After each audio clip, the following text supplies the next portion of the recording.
Friends, welcome to this session. In this session, we are going to discuss about the file system structure. The file system provide an efficient and convenient access to the disk by allowing data to be stored, located, and retrieved easily. A file system poses two quite different design problems. The first problem is defining how the file system should look to the user.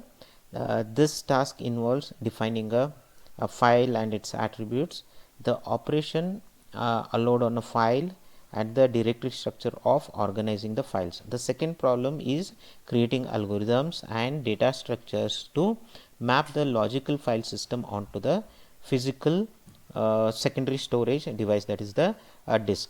So file structure will have a logical storage unit and a collection of the related information. File system resides on the secondary storage, so complete file system will be residing on the disk. And the file system, the design approach that is used is a layered design approach.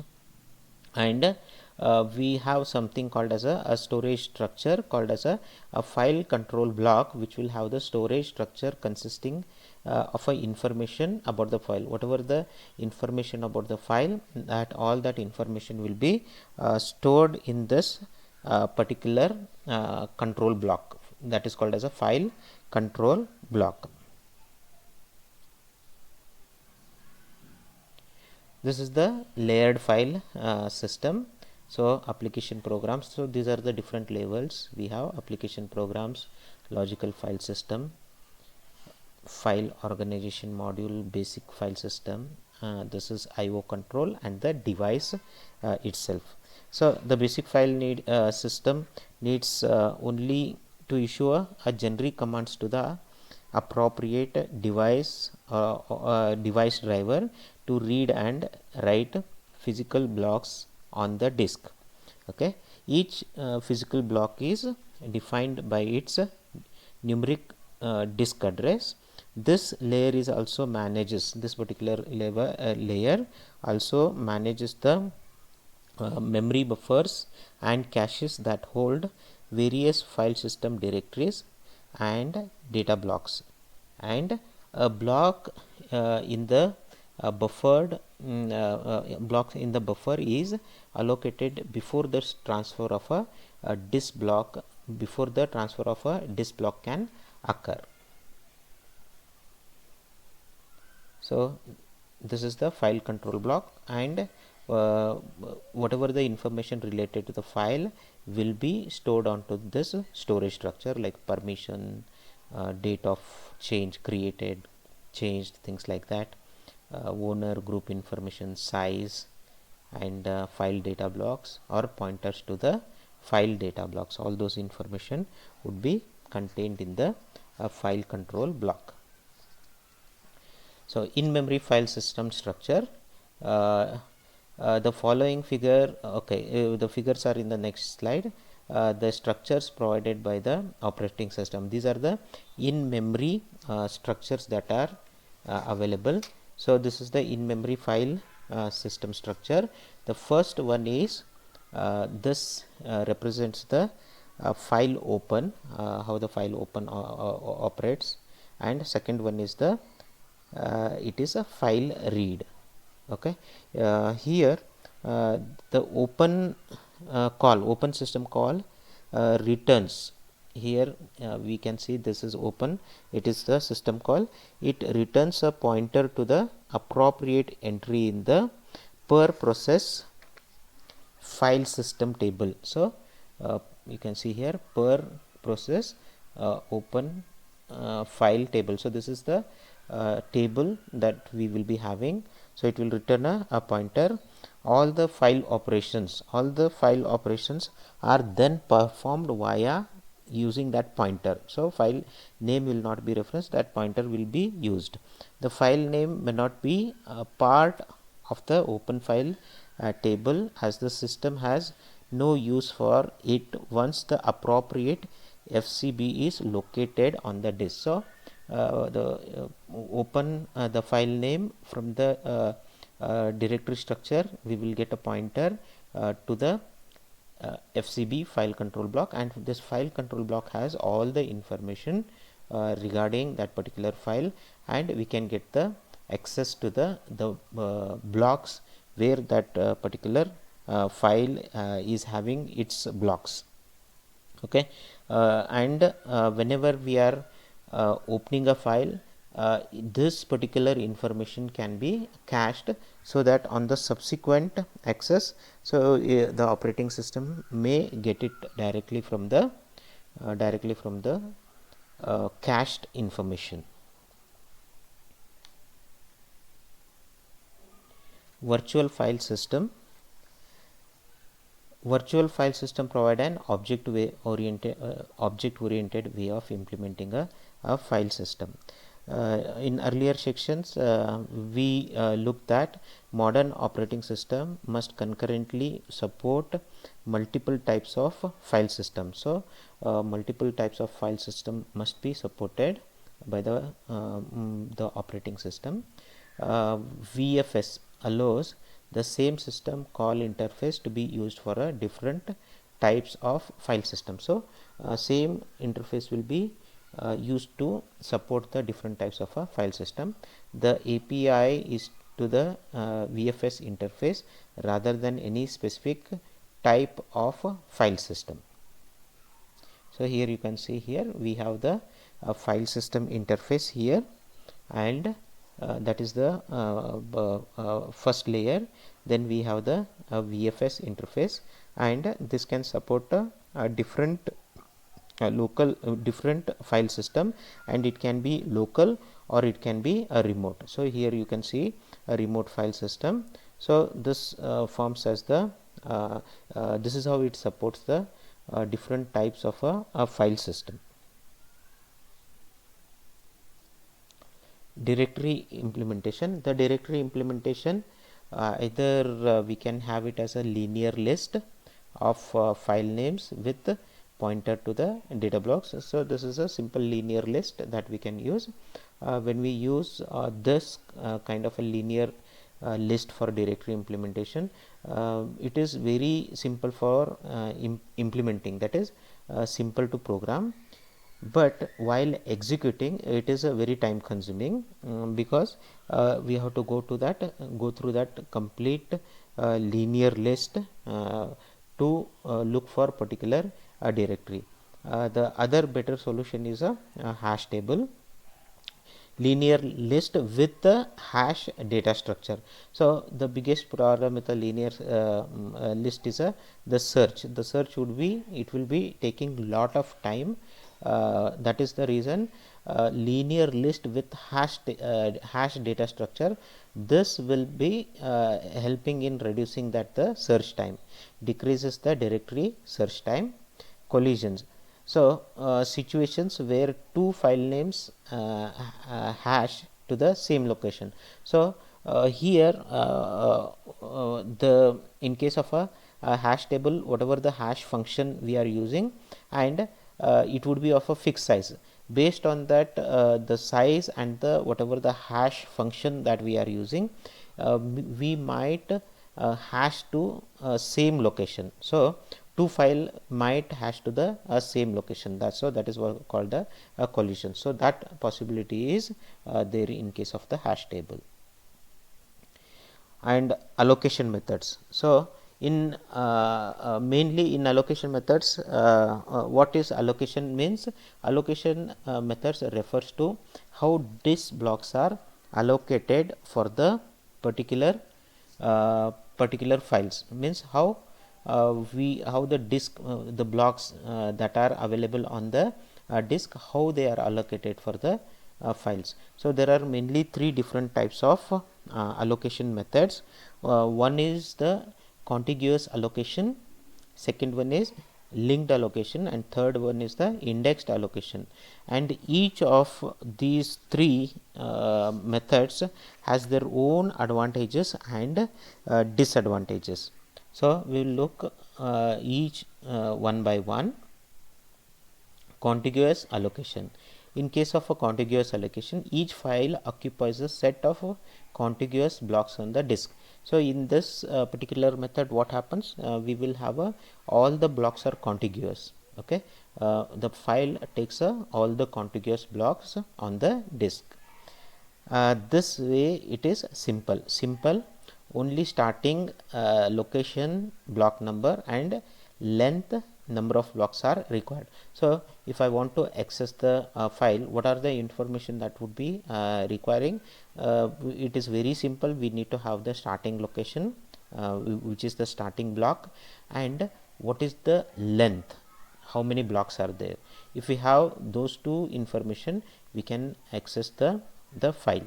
And in case of a contiguous allocation, since it is in the contiguous locations and we have the block number, we can randomly access any number. So from starting from this block number, we can randomly access any block, that is possible.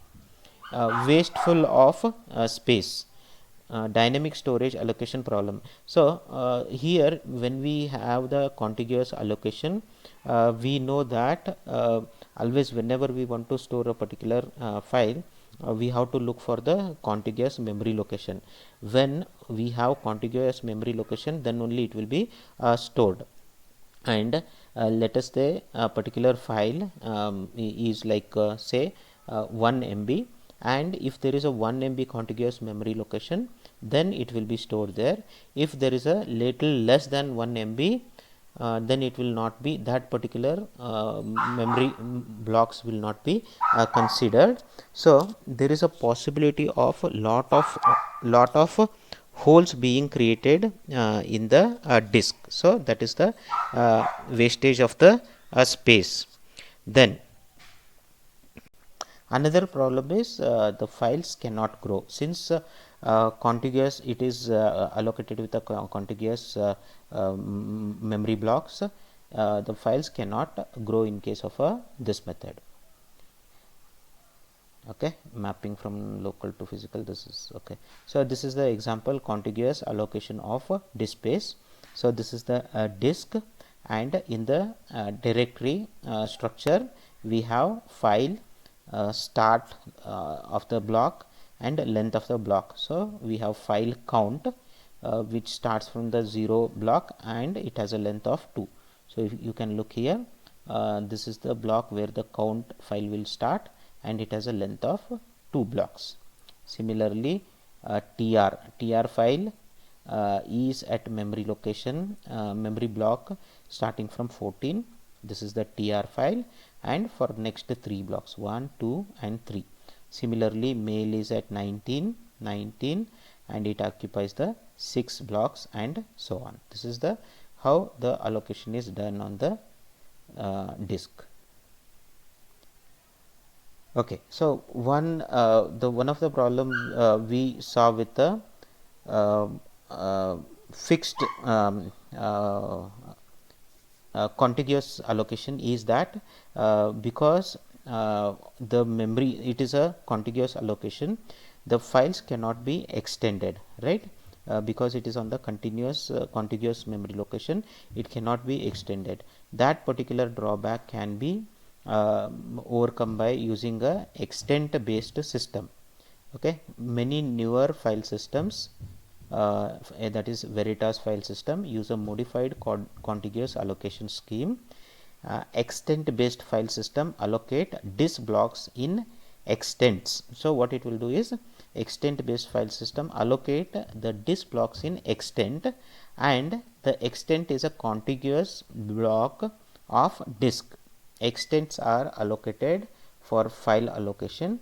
A file consists of one or more extents. So if there is a requirement for larger size, the extents can be increased.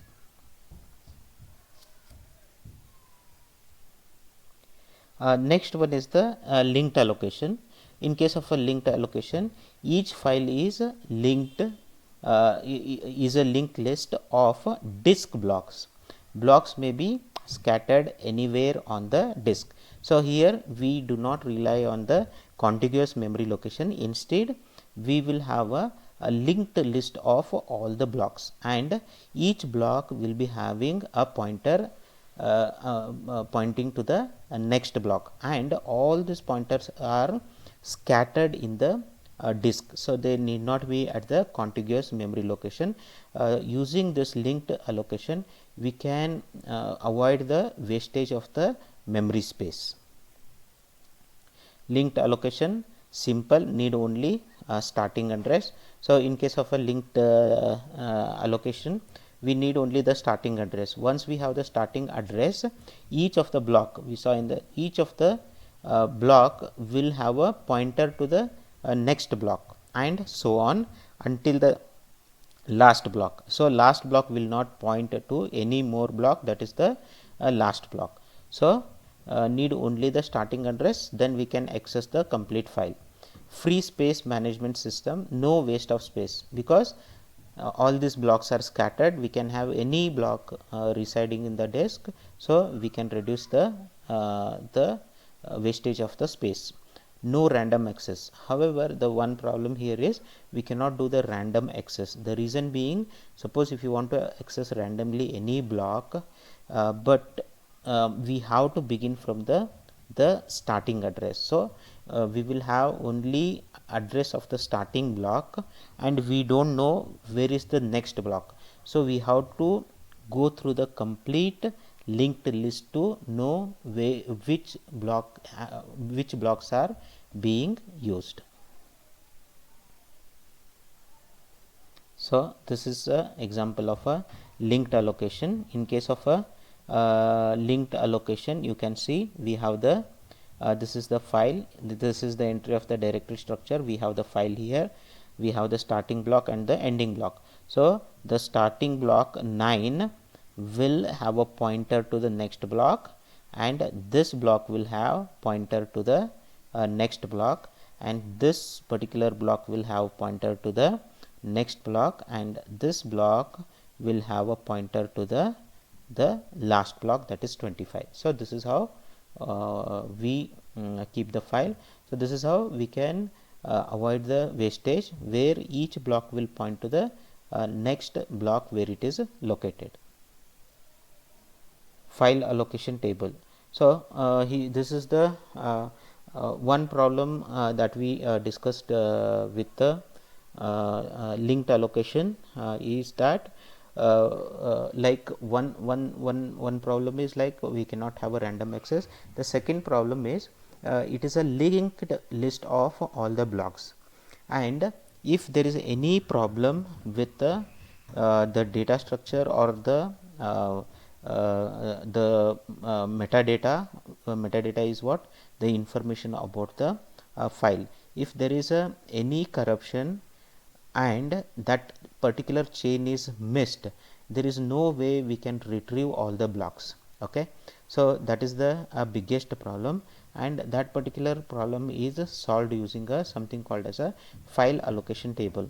So, in the directory entry, we will have a file and starting block, and we will have a FAT, that is file allocation table. File allocation table will have all the blocks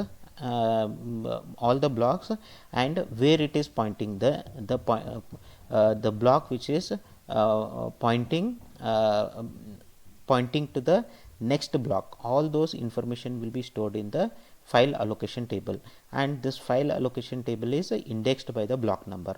So, in this particular at one place, we will have all the information about which are the links. For example, 217 is the starting block. In the allocation table, I will have a entry. So, 217, that is pointing to 618. This is pointing to 339. All this complete linked list information would be available on the file allocation table. Another is the third one is the indexed allocation. In the case of a index allocation, brings all the pointers together into a index block. So, we will have a one index block or the index table, and we will have all the pointers. Okay, all the pointers of the blocks that will be kept in the index table. So that is how we solve the problem of the linked allocation, and we can have the random access as well. So this is an example of a indexed allocation. This is the directory. Here in the directory, the file will point to the index block. So 19, this particular 19 block is a index block, and we will have a entry. So which are the blocks where this particular file is stored, all those entries will be available in the index block, and those blocks can be accessed. For example, here where the file zip is stored, it is stored in these blocks, okay, 9, 16, 1, 10 and 25. So in those location, and after that you see -1 means whenever you see -1, that is the end, okay. So 1, 2, 3, 4, 5, this particular zip file is stored in the 5 blocks, and the directory structure stores the index block, okay, where all these blocks are available. So index block is nothing but it will point to the all the blocks where this particular file is stored.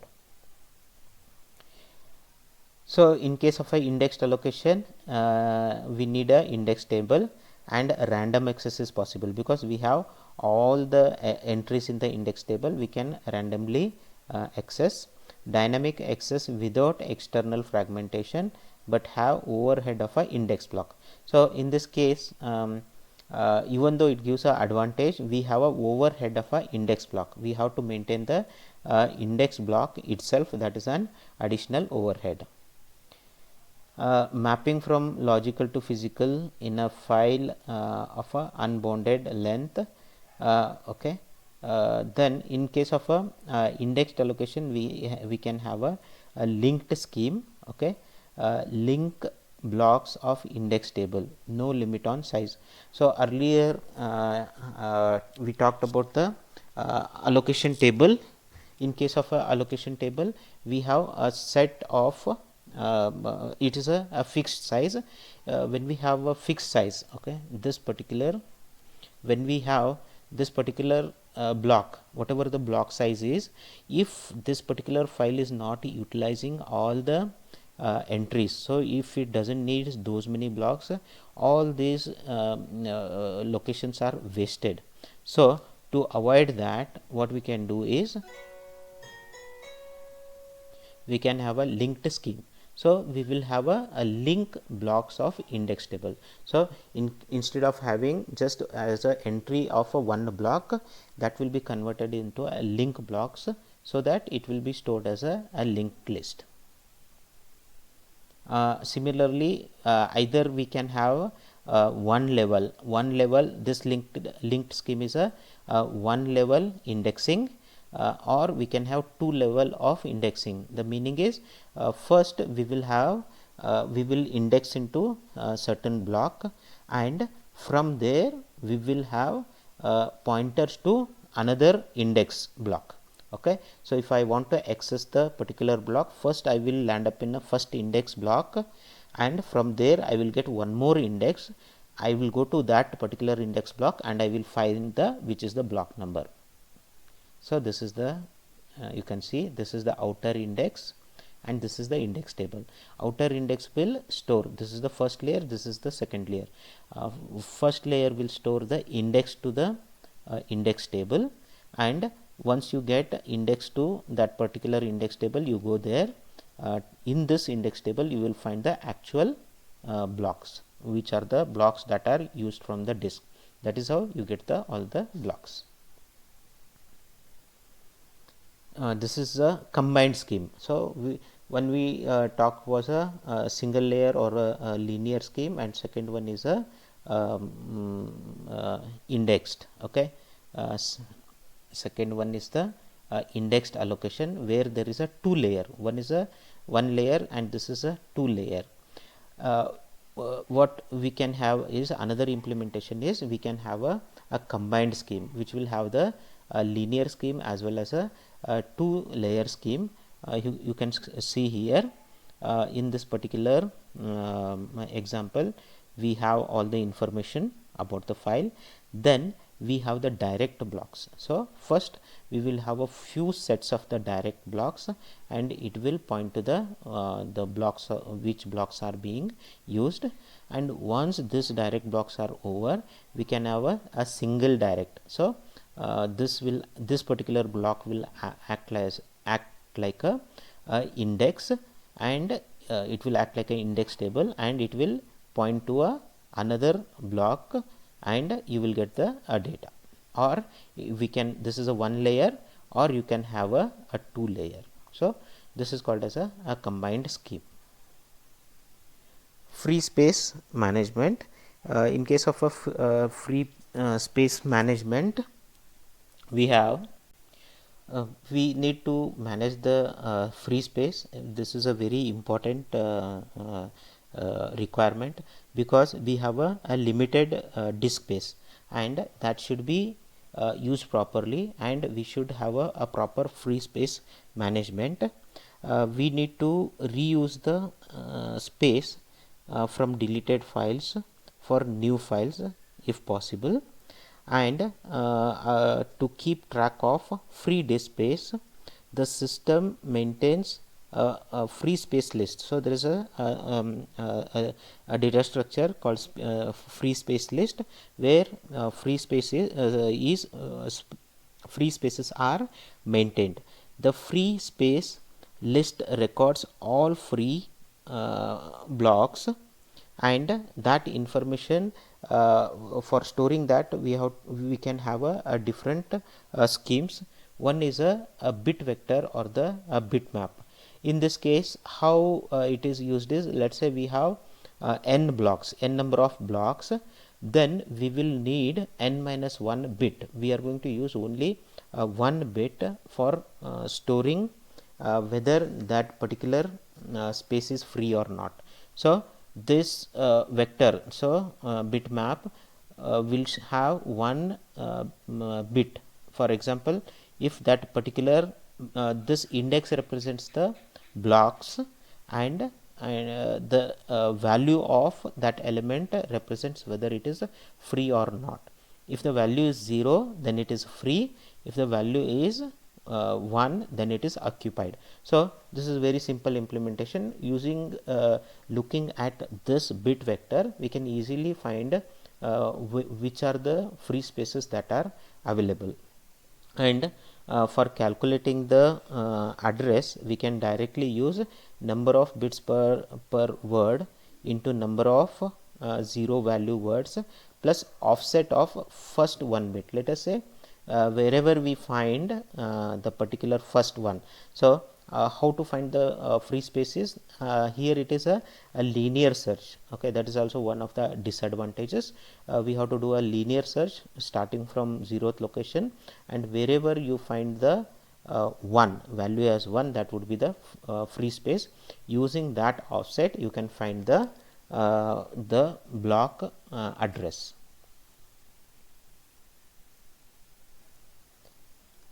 Bit map requires extra space. Okay, now for storing that particular structure, we need extra space. Suppose if block size is 2 raised to 12 byte, and our disk size is 2 raised to 30 bytes, that is 1 gigabyte.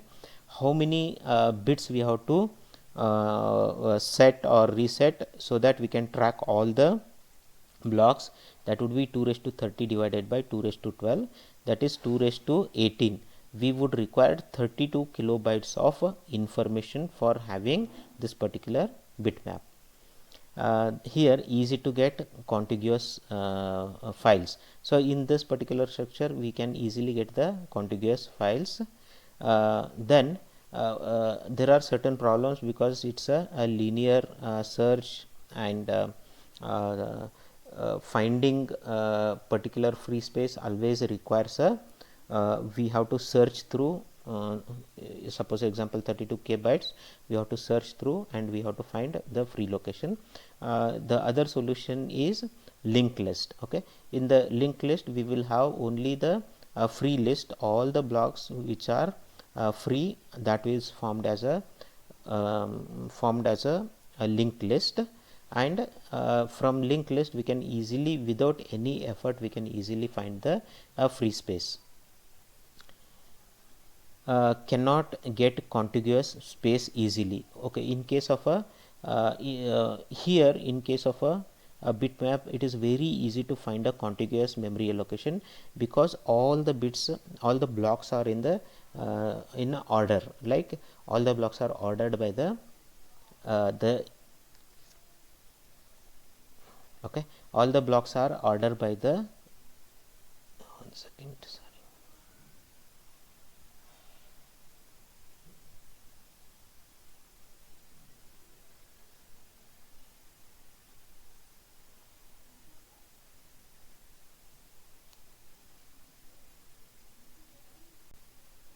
In case of a bitmap, it's very easy to find the contiguous memory location, because all the blocks are indexed. Whatever bitmap or a bit vector we have, it is indexed, so it is very easy to find the contiguous memory space. But in case of a linked list, we cannot find that. That's a problem. And in case of a linked list, no waste of space, because we are going to store only the free list blocks. The wastage of the space is less. The other option is we can do a grouping. In case of a grouping, it's like a modification of the free list approach. Stores the address of n free blocks in a first free block. So what it will do is, it will store the free blocks into any one particular free block. The first n minus 1 of these blocks are actually free. The last block contains the address of another n free blocks, and so on. So this is how the grouping is used. And another way of doing is using the counting. Another approach, it takes the advantages of the fact that generally several contiguous blocks will be allocated and freed simultaneously. So here in other script, we will have the group where we will have all the blocks and where it is stored. In case of a counting, since we know that most of the time we files are stored contiguously, and we can leverage that. So what, in case of accounting, what it will do is, it will store the block number, and after that block number, let us say there are 100 blocks that are free, then that count will be stored along with the block number. 100 will be stored, so we need not go through the each block, and those information will not be stored. Once I get the block number, I will have the next is the count, how many blocks are free. Using that information, we can easily access the memory which is required for storing a certain file.